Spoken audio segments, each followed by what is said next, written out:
Aujourd'hui, nous sommes à côté du centre routier, face à Harley-Davidson qui est de l'autre côté de l'autoroute. Ce qui est en train de se préparer derrière nous, c'est tout simplement la construction du tunnel, la partie du tunnel qui va être par la suite ripée, déplacée sous l'autoroute.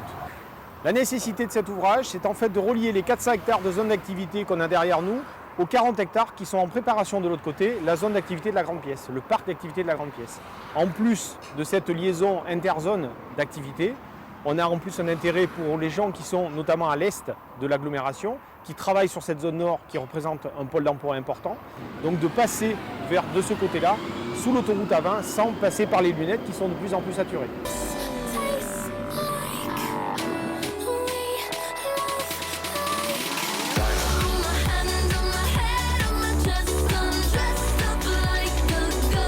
Donc là, on va avoir à peu près 3000 tonnes de béton ferraille qui vont être donc préfabriqués à 70 mètres à peu près de l'endroit définitif. Et ensuite, on a une opération effectivement d'assemblage des 3 éléments ensemble pour donner l'ouvrage définitif sous autoroute. C'est la première fois que nous utilisons ce procédé-là qui consiste en fait à soulever l'ouvrage de quelques centimètres, de 3-4 cm, et ensuite de le faire glisser sur des haches métalliques. Donc, bon, voilà, la principale contrainte, je dirais que ce n'est pas une contrainte technique parce qu'on a l'habitude de faire des ouvrages d'art et on est des professionnels dans ce domaine, c'est plus une contrainte de planning, une contrainte, voilà, il faut qu'on ait terminé ces 2 premiers ouvrages suffisamment tôt pour que le temps de séchage du béton permette une bonne résistance avant ripage.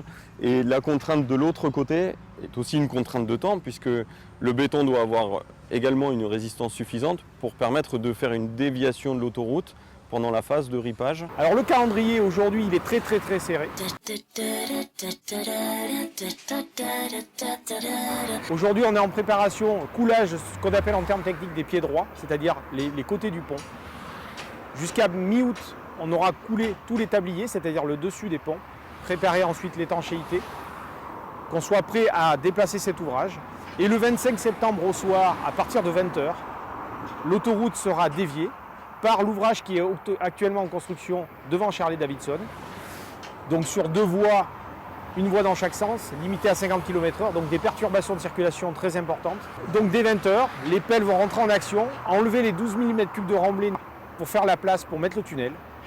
Et normalement, si tout va bien dans le timing, le dimanche matin, je dirais le dimanche donc 25, 26, 27 au matin, l'ouvrage va se déplacer gentiment sous l'autoroute.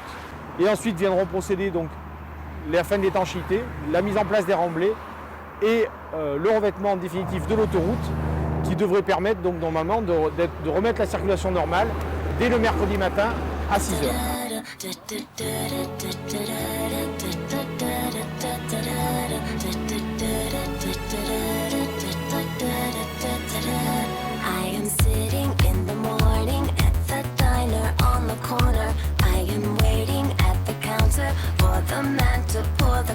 La date est figée au week-end du 26 septembre. Donc on a une interruption de circulation sur l'autoroute de 106 heures. Donc c'est, on va dire, relativement court pour faire ce genre d'opération. Mais bon, ce sera suffisant dans tous les cas. Mais effectivement, ça fait une contrainte supplémentaire. On ne doit pas louper ce créneau. Le pied droit qu'on est en train de construire, nous avions comme projet de le bétonner demain après-midi. Ils annoncent de grosses chaleurs. Voilà, on ne veut pas prendre certains risques. Donc on décale le bétonnage à jeudi matin. Le maintien de délai est conditionné par ce genre de petits événements aussi qui font que ça devient compliqué.